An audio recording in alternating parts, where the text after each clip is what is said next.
بسم اللہ الرحمن الرحیم۔ السلام علیکم ناظرین، آپ دیکھ رہے ہیں کیپٹن ٹی وی اور میں ہوں آپ کا ہوسٹ ایم وکی۔ ہم پہلے جس سیریز پہ کام کر رہے تھے، اس سیریز پر پہلے ہمارے ایک بھائی ریئیکشن اوریجنل والے کام کر رہے تھے۔ ہم جو اب آپ کے سامنے ایک سیریز لے کے آ رہے ہیں، سیریز کا نام ہے لہو کا سفر۔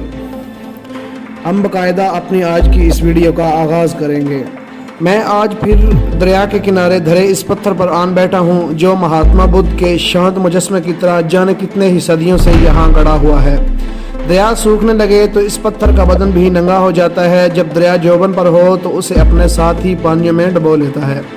میں جب اپنے لہو میں ناشتی مشتوں کے ساتھ ٹوٹے ہاتھوں لگوں چارپائی سے اٹھ کر جیسے تیسے اپنے لہو قدم پر چلتا یہاں آتا ہوں، میرے گاؤں کے کھیتوں کی سرحد جہاں ختم ہوتی ہے وہاں سے اس کے پانیوں کی سرحد کا آغاز ہوتا ہے۔ کھیتوں اور دریا کے درمیان ریتلی زمین پر جو خوددار پودے سر اٹھاتے دکھائی دیتے ہیں وہ دراصل میری پشمانی کے آنسو ہیں۔ جہاں جہاں میری خون روتی آنکھوں سے آنسوؤں کے قطرے گرائے وہاں ریت میں ہرے بھرے درختوں نے سر اٹھانا شروع کر دیا۔ جب کھو دینے کا پچھتاوا میری جان کو آنے لگتا ہے تو میں اس سنسناہٹ سے گونج کر رہ کر میری رگوں میں تیرنے لگتی ہے۔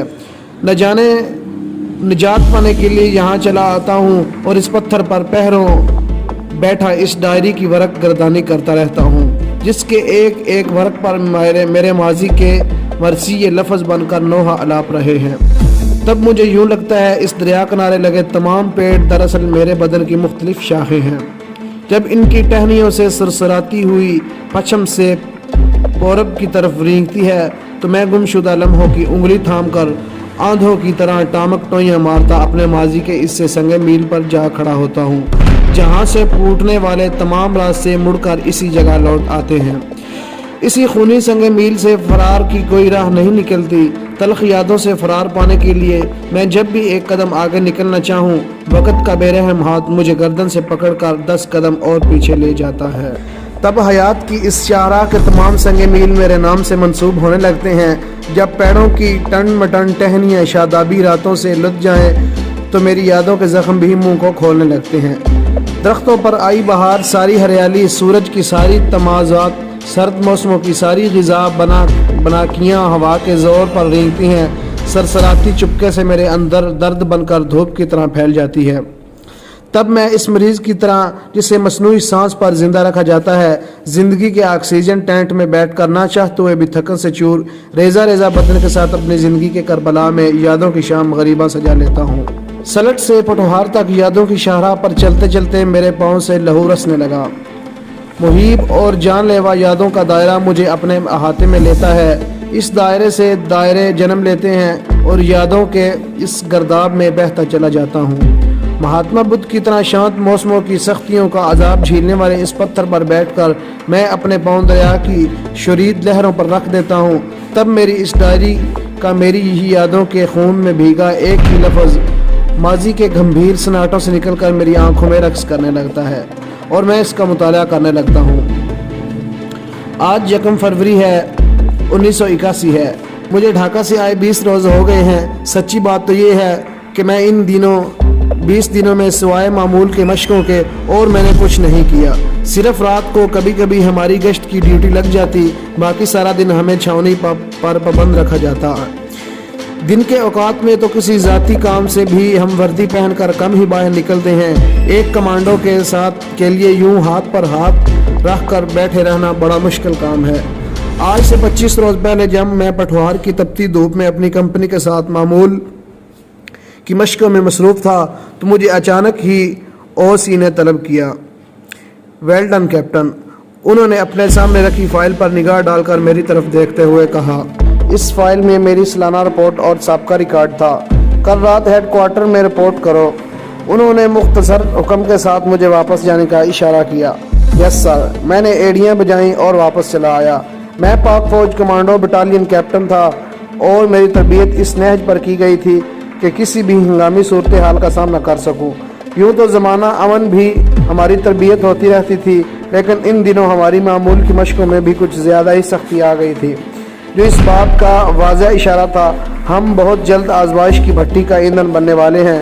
اگلے روز الگ صبح ہم اپنا بوریہ بستر باندھ کر خشک بے آب و گیار پہاڑیوں، ٹیڑھی مٹیڑھی پگڈنڈیوں اور گہرے بل کھاتے پہاڑی نالوں کے بیچوں بیچ لوگوں کی نظروں سے خود کو محفوظ رکھ کر سفر کرتے ہوئے قریباً 60 میل پیدل چل کر رات کے اندھیرے میں اپنے ہیڈ کوارٹر رپورٹ پر پہنچ گئے۔ تربیتی مشق میں یہ ہیڈ کوارٹر بھی جنگی اصولوں کے مطابق موبائل تھا۔ ہیڈ کوارٹر میں آج خلاف معمول ان علاقوں میں زیر مشق کمپنیوں کے قریباً سبھی کمانڈوز جمع تھے۔ میرے دل نے گواہی دی کہ ضروری کوئی اہم مشن ہی سونپا جانے والا ہے۔ پچھلے 2-3 ماہ سے ہمیں یہیں مشرقی پاکستان سے متعلق بڑی تشویشناک اطلاع مل رہی تھی۔ میرا سیاسی شعور ابھی اتنا پختہ نہیں ہوا تھا کہ ان اطلاعات سے متعلق کوئی رائے کام کر سکوں، بس دل ہی سے دعا نکلتی تھی اللہ ہم پر رحم کرے۔ رات کے کھانے کے بعد بریگیڈیئر صاحب نے جو خصوصی طور پر ان مشقوں کی نگرانی کر رہے تھے، مقامی زیر مشق کمپنیوں کے تمام کمانڈوز موجود تھے۔ یہاں بریگیڈیئر صاحب نے ہمیں 2 گھنٹے بریفنگ دی۔ اس بریفنگ میں مشرقی پاکستان کی افسوسناک صورتحال سے باخبر کرتے ہوئے ہمیں بتایا گیا دشمن کا ریشیا دورانیہ رنگ لانے والی ہے اور مقامی غداروں کی مدد سے اس نے تخریبی کارروائیاں شروع کر دی ہیں۔ اس کے ساتھ ہی ہمیں مطلع کیا گیا کہ کمانڈوز کی 3 کمپنیاں ڈھاکہ جا رہی ہیں۔ ان میں سرفہرست میری کمپنی تھی۔ ہمیں اپنے گھروں کو اطلاع دینے کے لیے 3 دن کی چھٹی دے دی گئی تھی۔ یہاں سے میرا گاؤں بمشکل 70 میل دور تھا۔ رات آنکھوں میں کٹ گئی۔ مجھے اس سے پہلے 65 میں 6 ماہ مشرقی پاکستان میں گزارنے کا اتفاق ہو چکا تھا، لیکن تب حالات آج سے یکسر مختلف تھے۔ آج 3 سال بعد میرا لاشعور میں سویا مشرقی پاکستان کے حسن پھر انگڑائی لے کر بیدار ہو گیا۔ ساری رات میں ندی نالوں، دریاؤں، جنگلوں اور سجیلے بجیلیوں کے دیس میں بھٹکتا رہا۔ میرے سنہرے بدن والے مشرقی پاکستان کی ہریالی آج بھی اپنی باہیں پھیلائے مجھے پکار رہی تھی، لیکن یہ پکار سن 67 والی نہیں تھی۔ اس مرتبہ غنیم نے اپنی ناپاک ذہنیت کے ساتھ جو چال چلی تھی وہ اپنوں کی رشیا دیوانیوں کے سبب رنگ لے آئی تھی۔ ساری رات میں نے سوتے جاگتے گزار دی۔ صبح دم مؤذن نے اذان سے مجھے بیدار کیا۔ قریب چشمے پر نہا کر میں تازہ دم ہوا اور نماز ادا کر کے لنگر کا رخ کیا۔ تھوڑی دیر بعد میں اپنی جیپ پر گاؤں کی طرف اڑا چلا جا رہا تھا۔ سڑک خالی تھی اور ایکسیلیٹر پر میرے پاؤں کا دباؤ بڑھتا ہی چلا جا رہا تھا۔ جیپ کی رفتار سے زیادہ تیز میرے ذہن میں خیالات کے بگولے امٹ آ رہے تھے۔ اپنے ہیڈ کوارٹر کی حدود سے باہر نکلتے ہی جب میں تھوڑی دیر کے لیے فوجی سویلین بنا تو مجھے اپنی بیوہ ماں، چھوٹا بھائی اور بڑی بہن بے ساختہ یاد آ گئے۔ میرے والد ریٹائرڈ حوالدار تھے۔ یہ میری خوش قسمتی تھی کہ مرنے سے پہلے وہ میرے کندھوں پر سٹارز دیکھ چکے تھے۔ دم رخص تھے، انہوں نے مجھے بہت سی باتیں کی تھی۔ اس وقت تو میرے گمان میں بھی نہیں تھا ہم آخری مرتبہ مل رہے ہیں۔ چند روز سے وہ بیمار ضرور تھے، لیکن ایسے بھی نہیں کہ مجھے تشویش ہوتی۔ یہ تو ان کی موت کے آنے کے بعد ایک سنگی نے بتایا۔ وہ پچھلے 1.5 سال سے بیمار تھے۔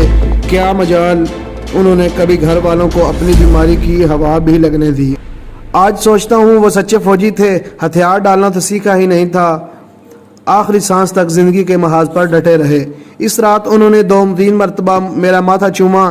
میں والدہ کی طرف ٹیلی گرام ملنے پر اچانک ہی گھر پہنچا۔ تب میں 2nd لیفٹیننٹ تھا۔ ابھی مجھے کمیشن حاصل کیے بمشکل 4-5 ماہ ہی گزرے تھے۔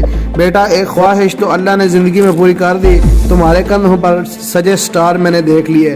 خدا کرے دوسری خواہش بھی اپنی زندگی میں پوری ہو جائے، انہوں نے تکیے کے سہارے بیٹھتے ہوئے کہا۔ میرے والد کچھ بھی نہ کہتے تو میں جانتا تھا وہ کیا کہنے والے ہیں۔